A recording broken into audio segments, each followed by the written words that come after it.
Good morning, everyone. So in this video lecture, we are starting the last unit of our course, which is all about data structures and all the cool things that we can do with them. So let's go to the presentation. Lecture 13, Data Structures. So what is a data structure? It's a custom data type that groups several things together into one name. So we've already used a lot of data types like int, double, string, even file stream is a data type. But they're all built in or they're in one of the libraries that we include. A data structure is a type that you create yourself with code in your source code file. And it has two things in it. One of the things is called members, which are actually individual pieces of data. They can be things like ints, doubles, strings. They can also be other data structures once you get into kind of complex nested code. So the members can be anything inside of a data structure. There can be any number of them. They can be of any type, or they can all be the same. They could be arrays. So in the context of engineering and physics, we have a certain good examples for what we would use a structure for. Anything that includes like more than one number or a kind of a complex set of data that we want to treat all as one entity. So a complex number, right, with a real and imaginary component is a great example of something to put in a data structure that would have two members, two doubles. A vector is another great example of something to store in a data structure. We would have three components, so three doubles probably, and so three numbers.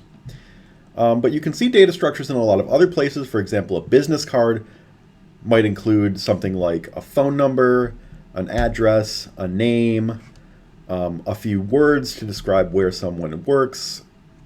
But we can also use data structures to store really complex things in the computer, like images, a whole file, right? When we declare an F stream for input or output, that is actually a data structure that's in that library. So they're very versatile. You can nest them together. You can put anything you want in them.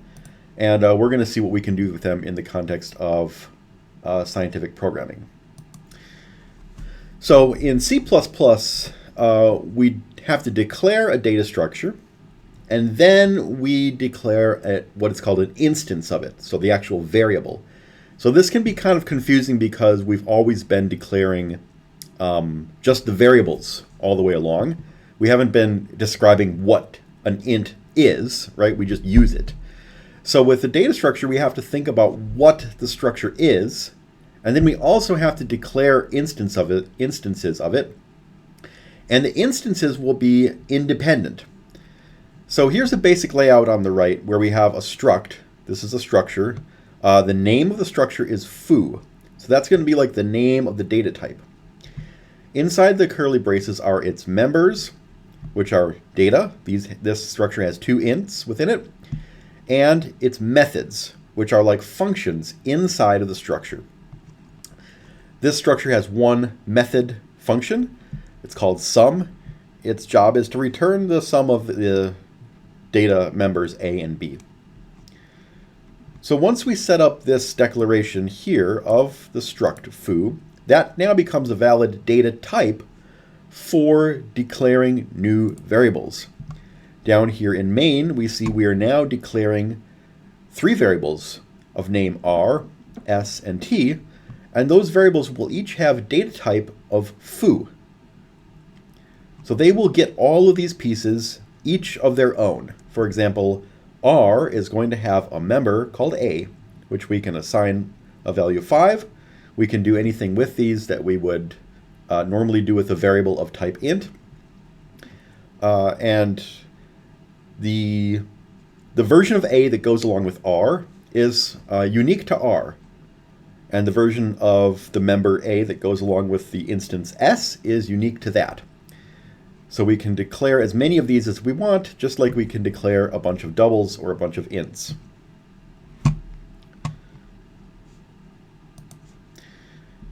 So here's a basic example of one data structure. This one is called comp. It has 4 members, an integer called multi, a double called score, a boolean called apply q, and a string called name pl. How do we use this structure?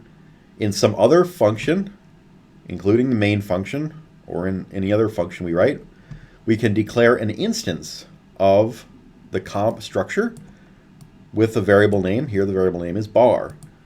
So now we've got a comp called bar, and we can change its members with assignment statements, display them to the console with cout. We can do anything with these as we would normally do with a variable, but these all live within the variable bar. So that was a struct. There is a second type of data structure in C++ that is called a class. Now, for many purposes, classes and structs are the same in the C++ language. The main difference is that a class cares a lot more about which data members are accessible from outside the class and which ones are not. So we'll talk about that in a bit, but here is a class called vector2. It has a double member called x, a double called y, and a method function called mag, which returns square root of x squared plus y squared. Clearly this is meant to return the magnitude of that vector. So we could use this in a program.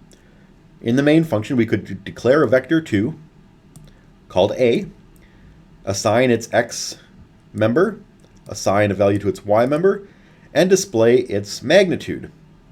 As this call here would run the method mag on the data that is in the class A, which is of type vector2. So if you ran this code, you would get a 5 showing up on the screen.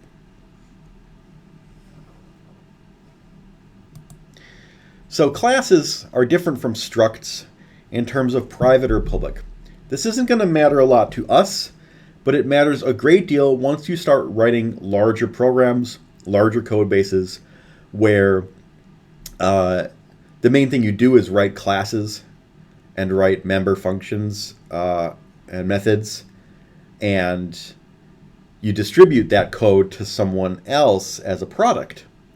And then it becomes very important which data in your class is the user, who's actually another programmer, is the user allowed to change, and which are they not allowed to change. So a class has 2 designations for all of its members, the data, and all of its methods, the functions. Private and public. You have to designate them inside the class by these 2 labels with the colon after them.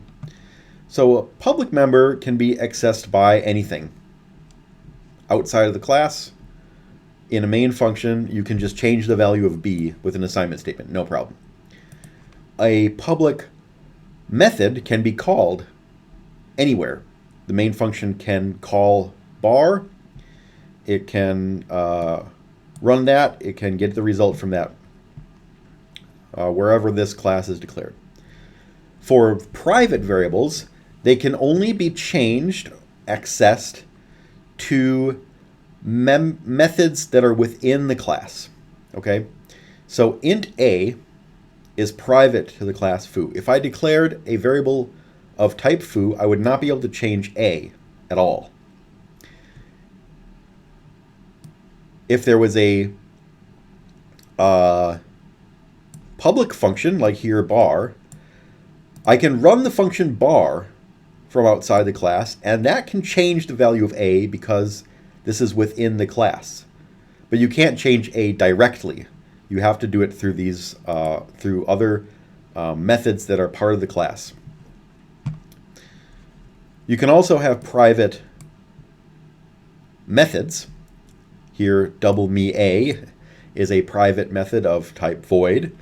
So you cannot call this function, activate it from outside the class, but you can call it from inside the class. So the main difference between classes and structures then is that structs, everything is public automatically. These are fine to use if only one person is ever going to use the code. But when you start caring about not wanting people to change things that they're not supposed to, then you want to start making some things private. You start to use classes. So here's an example where we would have certain statements as seen from the outside. We're looking at things happening to this class we declared in the previous slide. So here we have the class foo. It's got members A, B. Those are both ints. A is private and B is public. So down here, this line would not be allowed to execute. We cannot assign a value to A from outside of the class because A is a private variable. We can assign a value to B because it's public. This line here tries to assign a value to C, but C, if we look back at the class, C is not actually a member of this class. It is simply the argument to one of the method functions. So even though C appears here, this is local to this method bar. It is not a data member in the class. So this would give you an error and say C is not a member of G. This function call here would not be allowed again because double me A, that function was private. It cannot be called from outside. The last line here displaying g.bar of 8 to the screen, that would work fine. What would happen? We would go down here to the function bar, run a version of it with C set to 8. A would be set to 9. A would be doubled to 18. Then we return A plus B plus C. A would be 18. B would be, based on the code here, B would be 5. And we called this with a value of 8 for C. So 18 plus 5 plus 8. What would that give us? 26 plus 5. It should give us 31, I think. Okay, so that's a basic rundown of how to create some classes and structs. Now let's go on to this guided coding practice. Objectives 1 through 4 on slide 8. And I will give you a moment here to pause the video and see how much of this you can do on your own. When you feel ready to look at my answers, you can move forward one step at a time. Okay, let's go forward with the video and switch to the coding. Okay, so our goal here first is to create a class that has 3 doubles as its public data members. All right, so I'll come up here, I'll create a class. I get to pick the name of this. It has 3 doubles, so I'm going to call it 3'd. So my class is empty right now. I need to put in 3 doubles, and they must be public. All right, so that does it. We'll just fix our semicolon there and give this a run to make sure that no errors show up yet. Okay, looks good. So that is objective 1. Objective 2 says write a method that returns the sum of all 3 members. Okay, so now we are writing a method. It's going to return a value. The sum of these 3 would be a double. So our function should have a return type of double. It doesn't need any arguments because it is going to have visibility on the data members of the class already.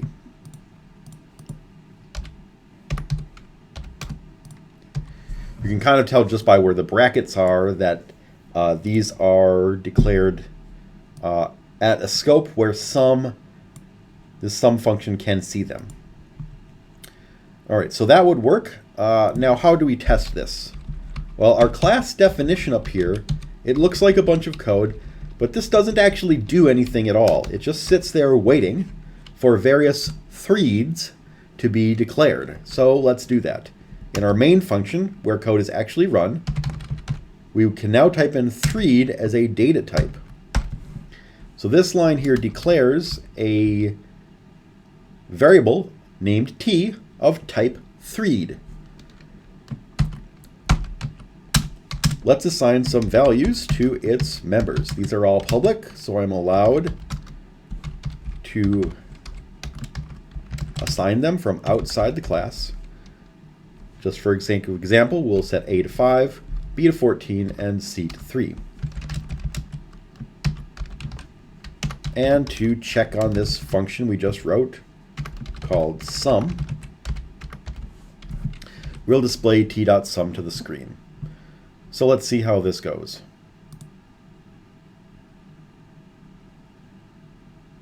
Okay, and we've got this 23 here, which is the sum of 5, 4, and 14.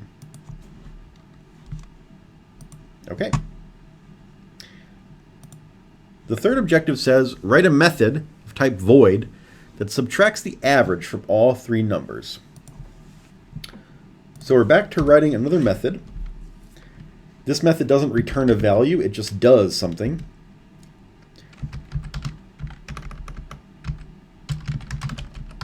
I can name it whatever I want. It helps to name it something that is sensible to what it does.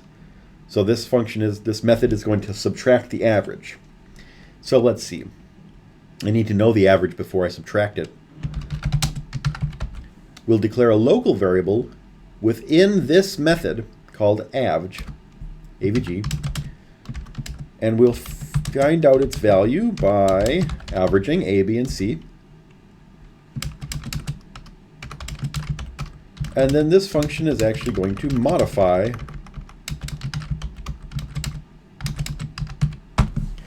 the values of A, B, and C by subtracting avg from each of them. It doesn't need to return anything because it's a void type function, and that should do it. It just does something to A, B, and C. So how can we test this? Well, let's go down here with the function, with the instance t. We will run the function subtract avg. There. And then we will, let's just display the sum again.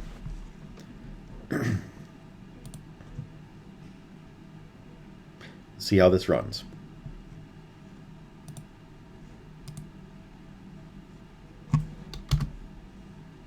Okay, there we go. So the first C out here gave us the 23. We subtracted the average from all three. So the sum should reasonably then be close to 0. And as we see, we've gotten to the basically 0 threshold of the doubles, something very small. Okay, so that seems to have worked for objective 3. And finally, let's look at objective 4. Write an independent function that accepts an instance of your class as an argument and returns a double. Okay. So we're writing a new function now. This is an independent function. It's not a member or method in the class. It is a regular function and returns a double. The new thing here is that this class, this function requires an input to work, and the input is of type thread. Remember, when we declare a class, that thread is a data type, so it can be passed to functions as an argument. All right, and then let's look at the math here. It says we want to return the basically the sum, the inverse of the sum of inverses. So 1 over d dot a, 1 over d dot b 1 over d dot c, and the inverse of that as a whole. And that will return that value given the input t, given the input d. All right, so let's take a look at that just to test it. So we have in sum, and one thing that I always thought was really cool about writing classes is that the little suggestions boxes that come up in the editor, they actually figure out what your class has in it.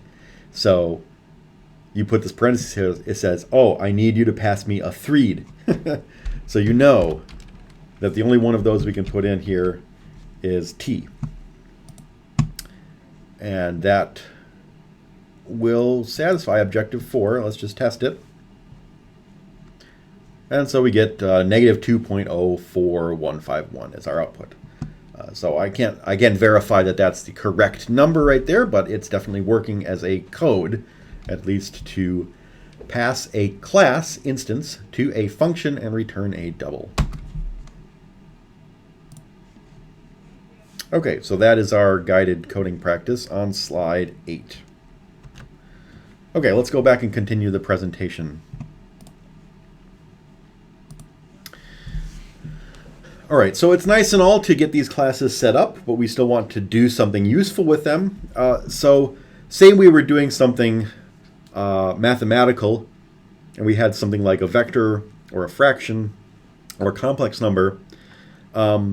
Since we've declared a new data type, everything is off the table. All right, the compiler does not know now how to add that data type. It doesn't make any assumptions. It doesn't even know how to assign one variable to another.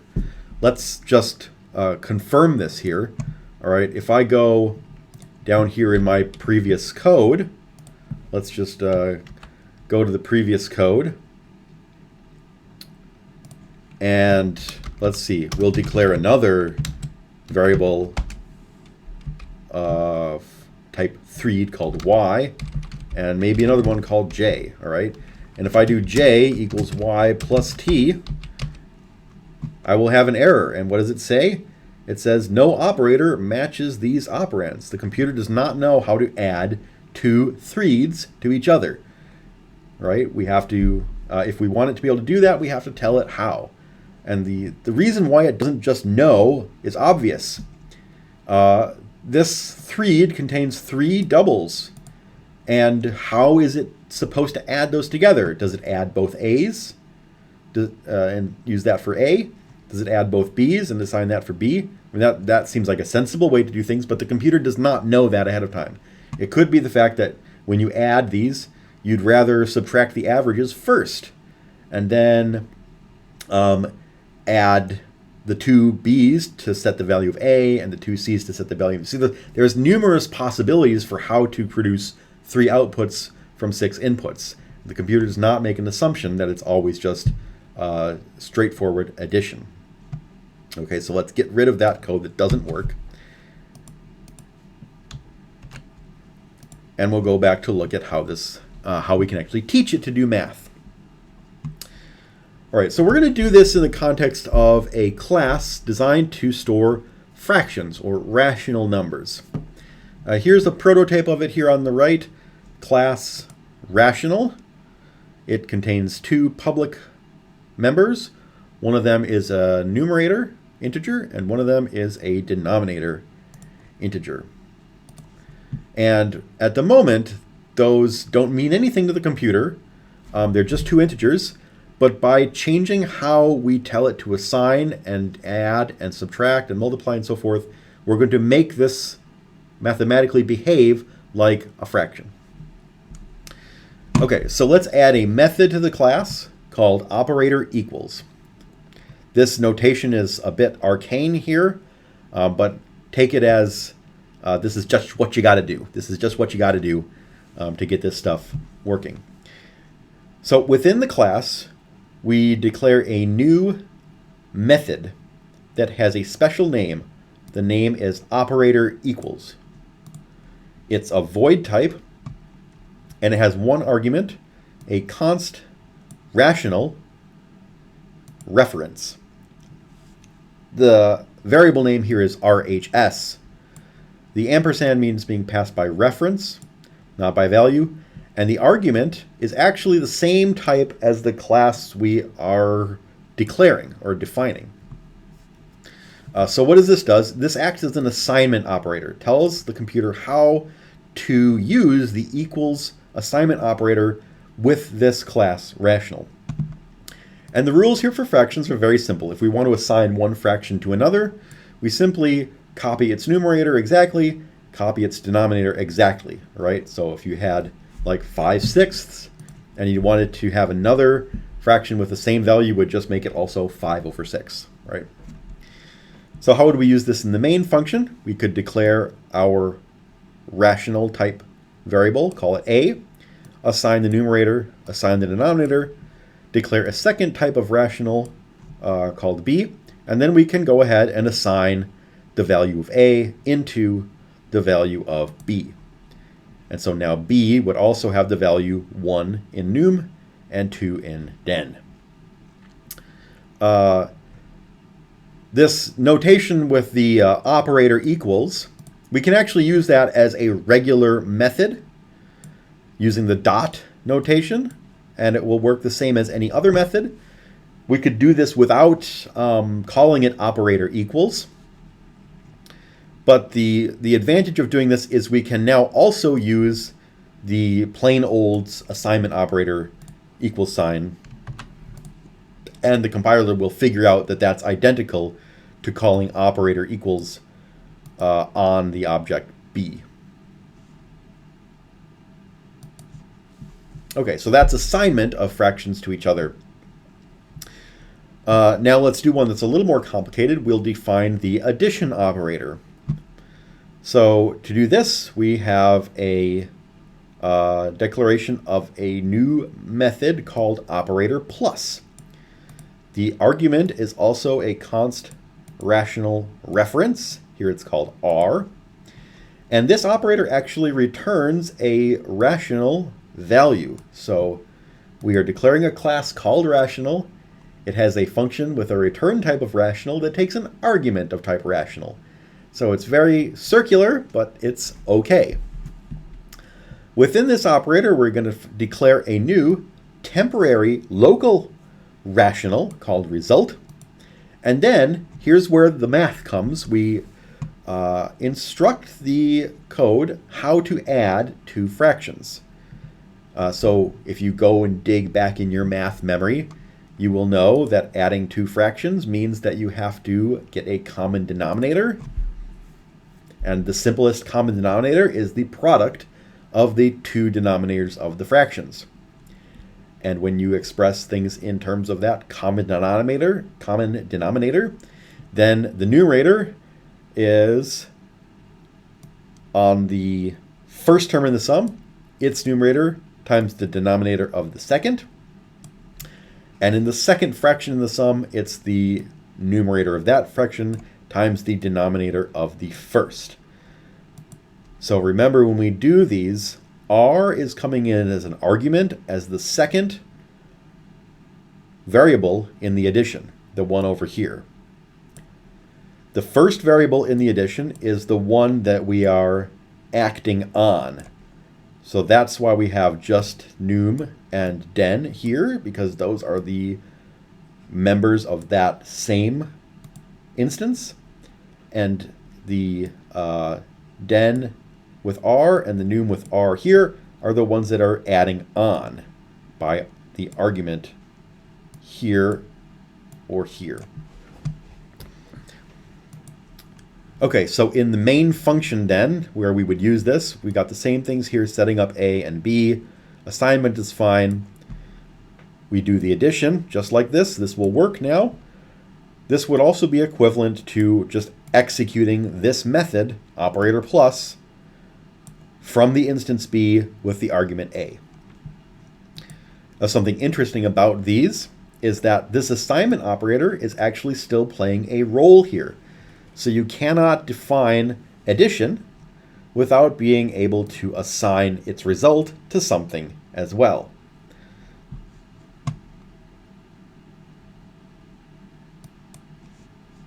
Okay, so let's add another thing to our rational class now. You might have noticed that up here when we, in the previous slide, when we declared the rational, that just set it up. It didn't change any of the values. We had to kind of brute force, just assign value to the numerator, assign value to the denominator, members of that instance A. Something a little bit more elegant is to actually write a method in the class to set the values of those members. So here we're adding a method called setValues. It doesn't return anything, so it is void type. And it has two arguments that are both integers, underscore num and underscore den. And all it does is copy those values into the members num and den. So what we can do in main now is we can declare our B. We can run the method setValues from the instance B with arguments 1 and 4. This would set the fraction to 1/4, basically. So this does it in one line. It's more clear what these values turn into, right? Because they're the first and second arguments of one single function, rather than just assigning random elements inside the class. And this also goes more in the direction of making things private. So you might not want someone to change the numerator and denominator willy-nilly by themselves, just by direct assignment. But you could have this B setValues method here, and then you could do something like when they change the numerator with this argument, you just assign it.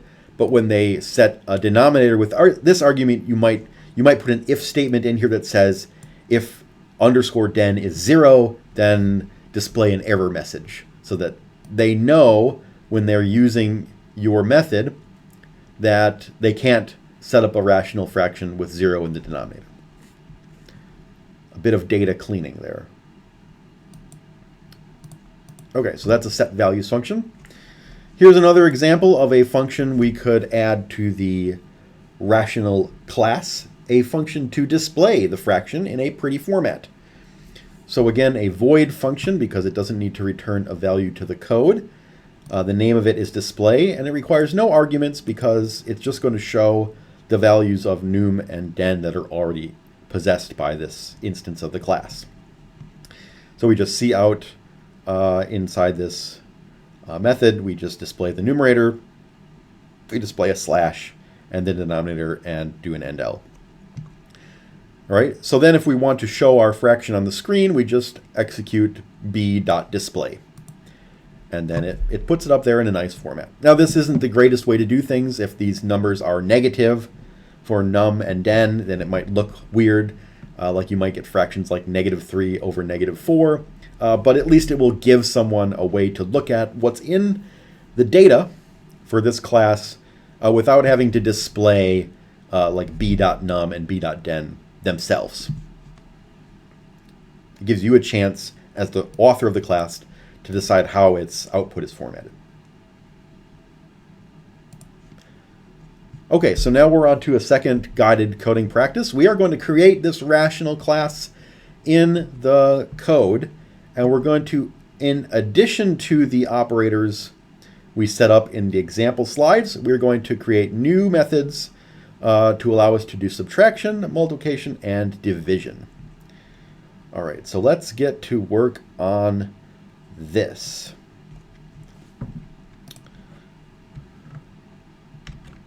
We're going to come back to the code here from before.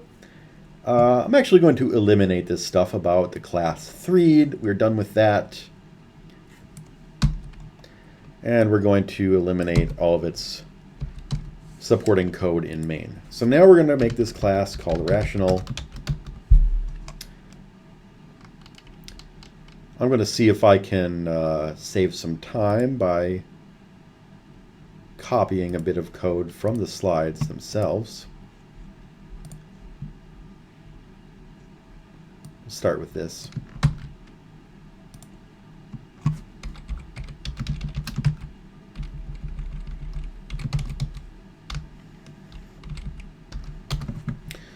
Okay, there's our two members and the assignment operator. That's all set. I'm going to do some more copying here of the addition operator.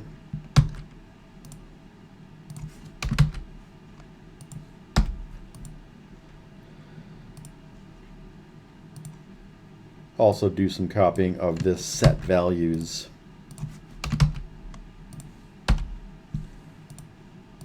And display.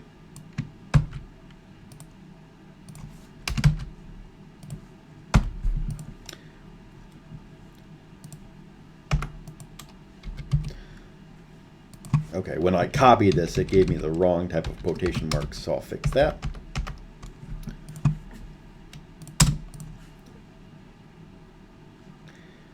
And one thing you can do here is you notice on the IDE, once it detects these methods, it'll give you this little minus plus checkbox here. So you can kind of stow those away there so they don't fill up the screen once you know what they are, know they're working. Okay, so first let's do some of the tests that we showed in the slides. Let's make a rational called a.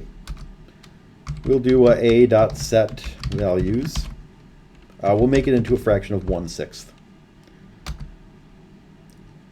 And then we will do a.display.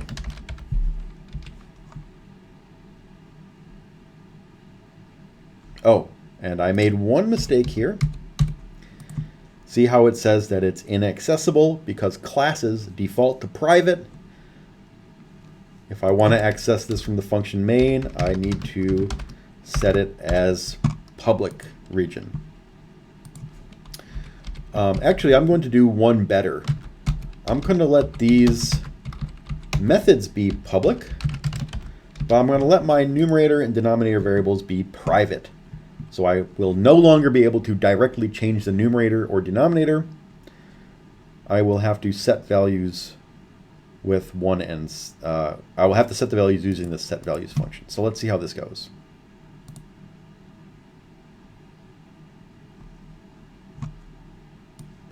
All right, and there it had it. We displayed 1/6. Okay. All right, so let's look at our goals here in this guided coding practice. I'll come back to that slide. Okay, create the rational class that was used in the previous examples. Include these methods: the assignment operator, rational addition operator, set values, and display. So we just did that. So number 5 is checked off. Now task 6 is to create 3 more methods for subtraction, multiplication, and division, and we've got to program the code for those. So let's take a shot at this. Okay, so I'm going to reuse here a little bit of my previous code. I know that subtraction and addition are very closely related, so I can copy this operator plus code and just change it to operator minus to get the subtraction operator stuff going. And the only difference here is going to be changing this plus sign to a minus sign. So that should give me some rational subtraction. Okay, so to test this addition and subtraction, we need 2 values. So let's do a rational called A, one called B, and one called C. Let's do A set to 1/6. We'll set B equal to 3/4. We will display A and B, and then rational C will let equal to A plus B. We'll display C. And then we will set, we'll reassign C equal to A minus B and then display it again. So let's see what this generates for the code output. All right, looking good. So we have 1/6 for A, that came from this line. For b, we have the 3/4. Adding a and b gave us 22/24. Does that seem right? Well, we are adding 1/6 and 3/4. So that would be, the 1/6 would be the same as 4/24. The 3/4 would be the same as 18/24. So 18 plus 4 is 22/24. That worked. Subtraction gives us minus 14/24. That seems to also work. Okay, looking good. We have two more operators to make. A rational operator multiply and a rational operator divide. We will be able to get these working in the same way as the operators for plus and minus. I've got the names set up for operator multiply and operator divide. It's got to be that way for the slash. Then I only need to change the math. So when we multiply two fractions, we just multiply their numerators. So num of the executing class times the numerator of r, the argument. And we just multiply the denominators. All right, so that should satisfy multiplication. When we do division, we actually multiply the denominator of the second fraction by the numerator of the first, and the denominator of the first fraction by the numerator of the second. So you can think of inverting the second fraction and then multiplying. All right, so that should do it for multiplication and division. Let's just test those out down here. I'm changing my assignment for C. First, it's A times B. Second, it's A divided by B. So let's run that and see what it outputs. All right, 1/6 is A, 3/4 is B. The product is 3/24. That's great. And the ratio A over B would be 1/6 times 4/3, so 4/18. Again, that is correct. Excellent.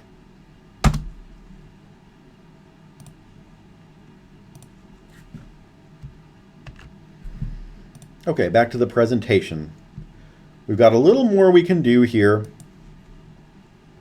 As we notice, our fractions, they come out not in lowest terms. 22/24 could definitely be reduced at least once.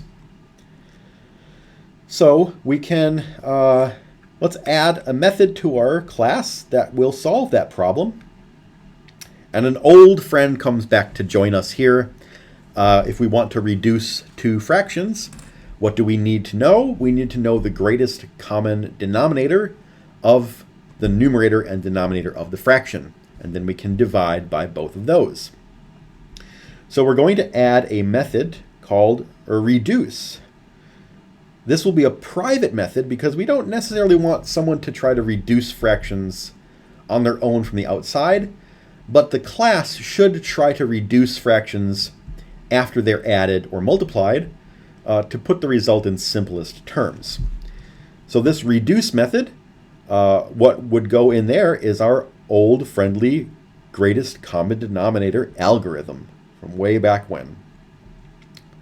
All right, that's the code from that, you know, doing this mod here and then replacing until C is not 0, until C is 0. And then we divide the numerator and denominator by A, which was the greatest common denominator of them both. Okay, so before we move on, let's just add this code into our class here. The class itself is really now storing all the interesting parts. So it's becoming much longer, and main is becoming more of a play place to do things with the class. Okay, so we'll put this in the private section so that a regular user in main wouldn't be able to use it, but it can be called after addition. subtraction, multiplication, division. Okay, so I think everything within here is fine to stay the way it is. And how can we use this? Well, let's go down here to addition.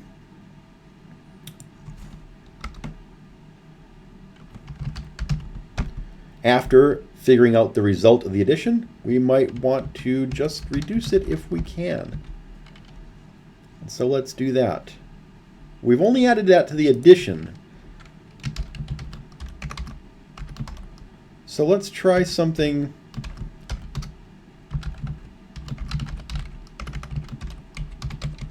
One third, 1/4.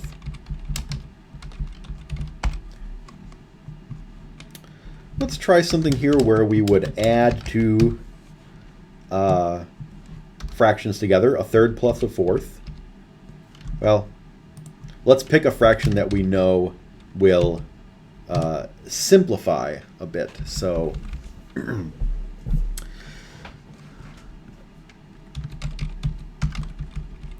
I suppose our previous example, we were guaranteed that would have simplified because it came out to 22 over 24 or something. So we'll set that as our value of c.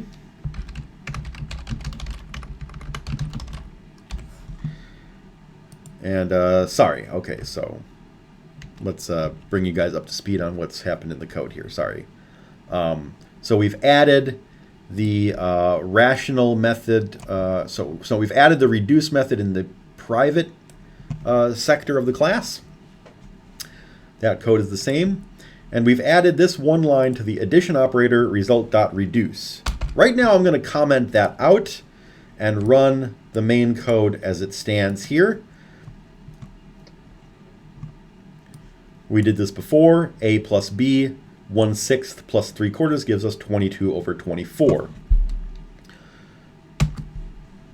If we add this reduce method back in, this will try to reduce the fraction before it's returned as the result of addition. So let's do this run again. And this time we get, magically, 11 over 12. So it has done its job. All right, so that seems to be a good idea to put that in. Let's add it into all of our operators.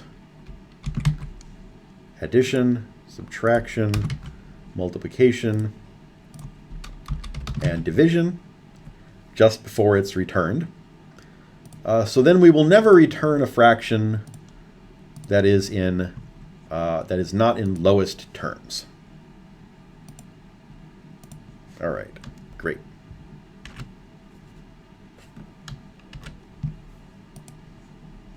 That wasn't a guided coding practice, but I thought it would be fun to put that in and see how it goes. Okay, last bit here on today's lecture is we know something that is valuable to do with data is output it to a stream, either to the screen or to a file. Both of those have the same syntax where they use this operator of stream insertion. Now we did handle displaying our class members to the screen with that void function called display. That works fine. But that's not going to work so smoothly for file output. You would need to pass in the file as an argument. And so if we want to use this generically with any sort of stream insertion operator, we can add these two lines. And again, you have to take this as this is just the way it is. The actual reason for all of these pieces is a bit subtle and advanced. So what do we have to do to use the insertion operator with our class? In the class, we have to put in this line, friend ostream reference. Operator insertion, ostream reference as first argument, rational reference as the second argument. All right. The word friend means that it can access the private data members in the class.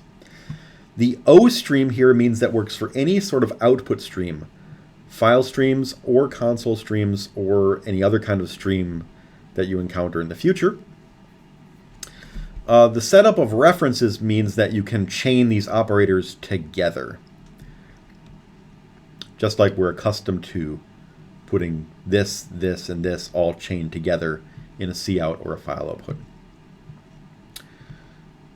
All right, so then outside the class, we actually need to declare what this operator does. This operator is not actually a member, a method in the class. It's an independent method that uses OStreams and rationals, the class, as its arguments. Okay, so our last guided coding practice is to add this operator to the class and, do some more stuff. So let's add this output stream operation to the class first. All right, go back to our code.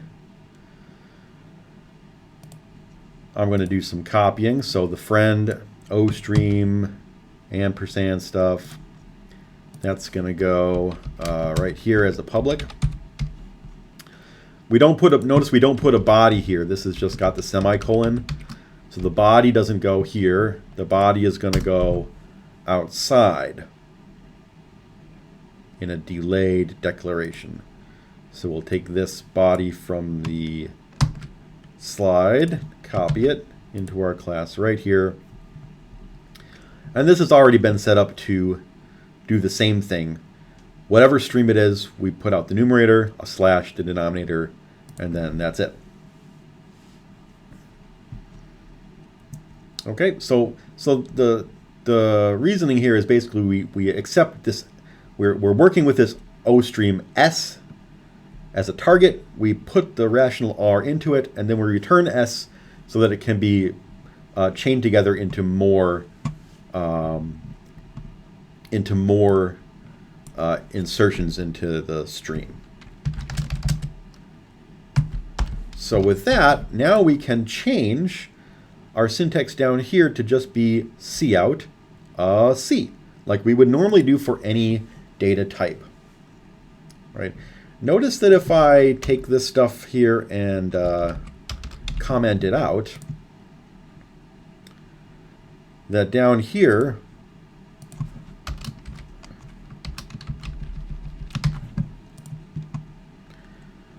my cout statement is now going to complain that it doesn't, this operator doesn't know how to deal with a rational type variable. When I put this code back in, then it will know what to do, and it will be fine to do it. So we'll test this. We should get the exact same output as we did the first time, 11 over 12. Excellent.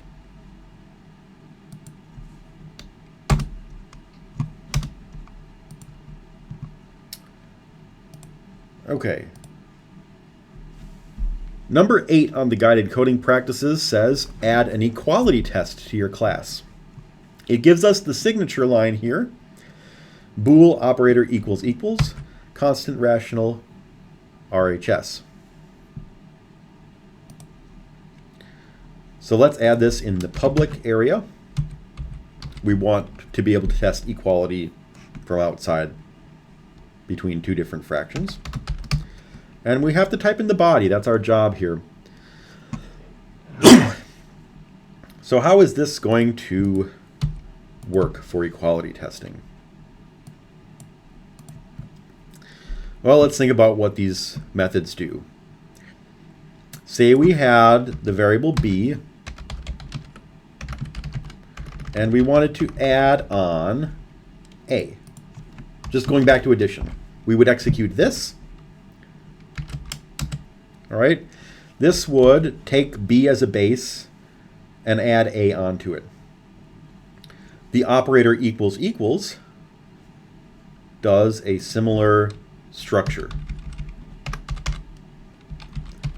The return value of it, though, is a bool, not a rational. So we say we can't assign bools to rationals. Yeah, okay, so we'll do bool d equals this. Okay, so this is how we would set this up as a function, all right? B is the class, operator equals is the method, A is the argument. And this needs to return a true if these two operators, B and A, are equal, and a false otherwise. So what should we do in our code here? Well, here's a simple idea. We need to check if the numerator, and this represents the numerator of B in this case, or the calling class, equals the numerator of the right-hand side, and their denominators are also equal.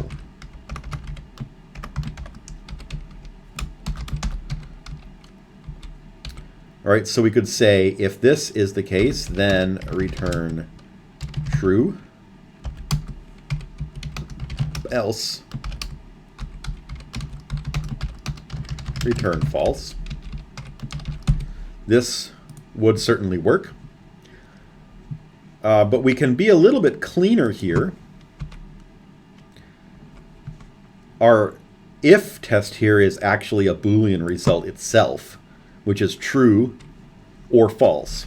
So we can really just do return this as a Boolean value, and that would work. Semicolon, semicolon. Okay, so this would return an equality if the numerator and denominator of the two fractions were exactly equal. So we can set this up now like this as well.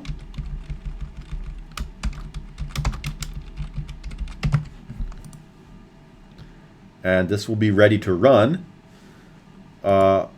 We've got fractions 1/6 and 3/4, so clearly those are not equal. We get a big fat 0 there, showing that D is false.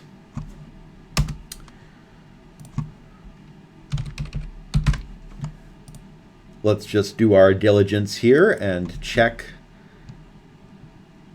if those are the same. So 1/6 and 1/6, those are definitely equal, so we get a big fat 1 for D, indicating D is true.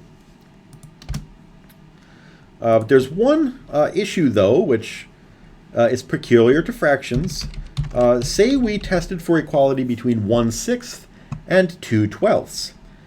Now, with our knowledge of fractions, we realize that those are equal because 2/12 can be reduced to 1/6, but the computer is not in favor of making assumptions, right? So if we coded it to test for equality between numerators and equality for denominators, these two fractions do not have the same numerator. So it is going to say that they are not equal. It's going to give us a false. All right, so what we might want to do before we test this out is put these fractions both in lowest terms. So we might just run reduce like that. This is going to reduce the numerator and denominator that are part of the same class. And then we also might want to reduce what's coming in as the input, RHS. All right, and now let's see. This is not going to work because RHS was a const. How can we fix this? We don't want to just remove the const. The const is important. What does that mean? It means that when you test for equality between two things, that just putting these into this equality test doesn't change the value of A, right? That would be bizarre, right? So we don't want to allow our equality operator check to alter the values of the variables. We just want it to check. So what can we do here? Even this reduce is a little bit dodgy because that might change the values of B. So let's do it this way. We'll do a rational. We'll have some temporary variables. We'll do it like this. T1.set values num10. All right. And then we will do rational T2 equals RHS, like so.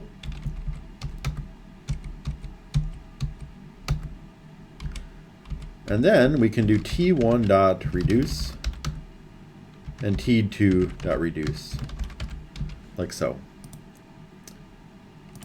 And we can check t1 and t2's numerators compared, t1 and t2 denominator compared. So that looks a lot more complicated, but what we're doing is we are checking that the reduced versions of the fractions are equal. And so let's run it again with our 1/6 and 2/12 and see what the output is. All right, we got what we wanted, a 1 indicating a true equality of A and B.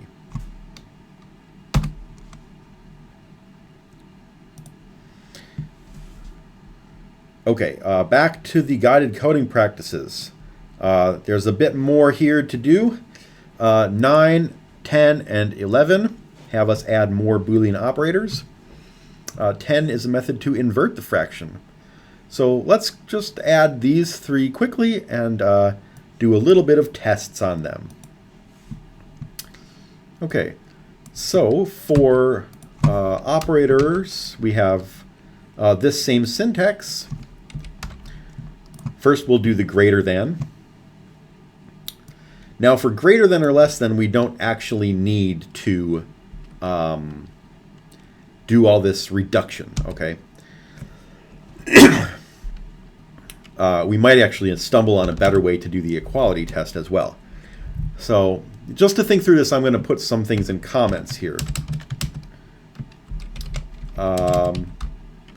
Let's see. We want to check for the first operator, which down here would be the B, the calling, to be greater than the second. So something like this. So with these, we could test exactly between numerators and denominators, but the cool thing about these methods is that you don't really need to know what's going on inside of them as long as it works. So let's do some math here. We'll multiply both sides by d2.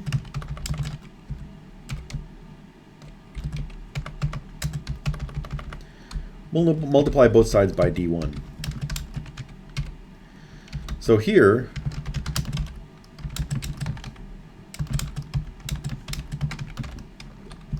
we don't actually need to think too hard about how to compare two fractions in terms of numerator and denominator.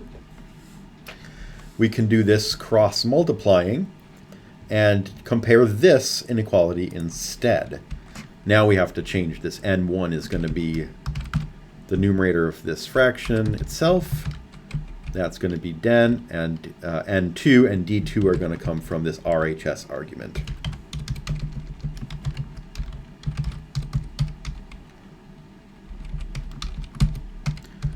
Okay. So that's our equality, our inequality check for greater than. And I think after writing this, we might have stumbled on a better way to do the equality check. Something the same as this. We can get rid of all that complicated stuff about reducing and just check if these cross multiplications are equal. That should also work. Of course, if we make any change to a program, we had better check it. So we'll do DE, and then we'll do DG. So DE is going to test for equality. DG is going to test for greater than. All right. We've got a problem here. We got a 0 for equality.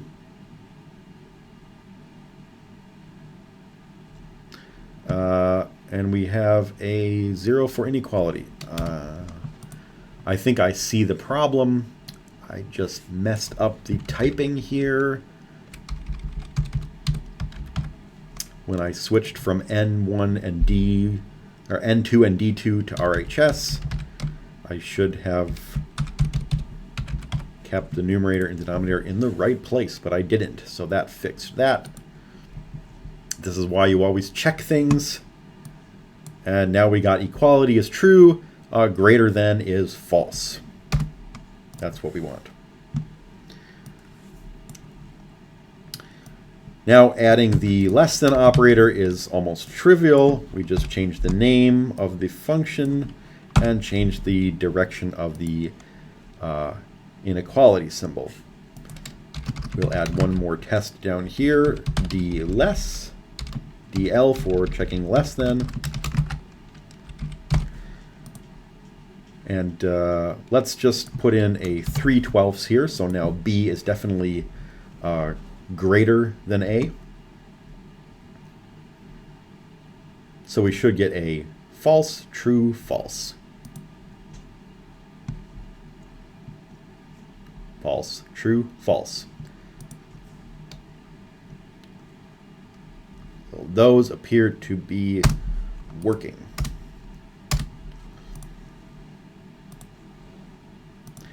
Okay, last one we'll do here, number 10, is adding a method to invert the fraction.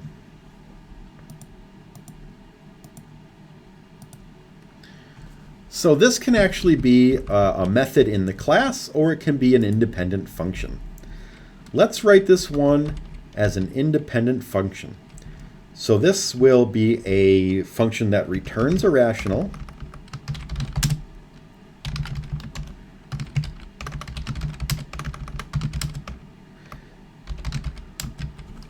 And it requires a rational as an input. So we'll set up a temporary value here, rational result, to store the result. And we're just inverting this fraction. So this is what we'd like to do.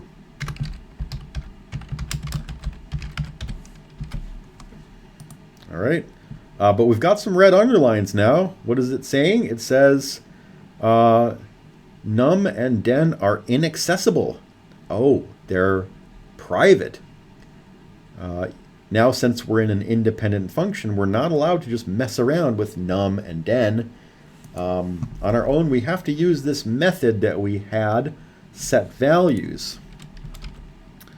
So we'll do, let's see, a result dot set values. And we'll set it like this. Is this going to work?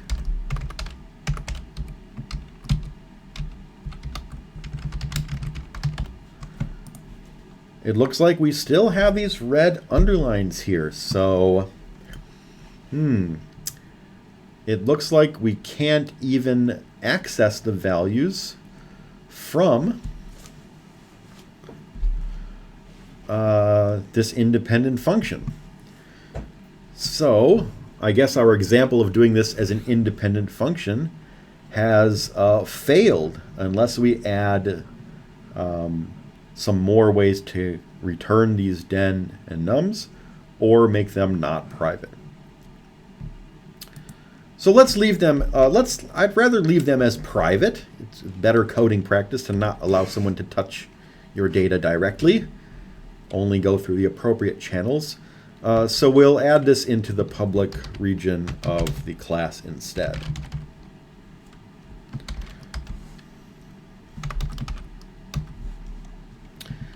Okay, so down when this was an independent function, we were going to take a rational as an argument and return its inverse. But now we are going to have a method function which is called invert. And this is going to alter the values in num and den for this same instance of the class that it is acting on. So what should we do here? We still want to okay, so we could make this a rational function and have it return the inverse, or we could just make it an action with a void type that does the inversion. Let's do it this way. So I'll have an temporary integer. Temp will equal num, and num equals den, and then den equals temp. This is basically just swapping the numerator and denominator of the function, of the numerator denominator of the rational number. And so let's check that out here.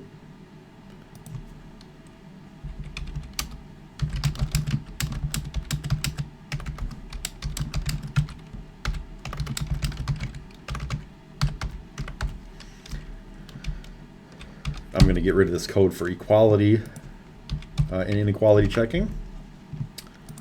Get rid of the variable c. All right, I'm setting the values of a and b. I'm showing what they are on the screen using my stream insertion syntax that I set up before. And now I'm going to do a.invert, just like so. And this should invert the fraction for a. And then we'll show them on the screen again. So let's see what happens.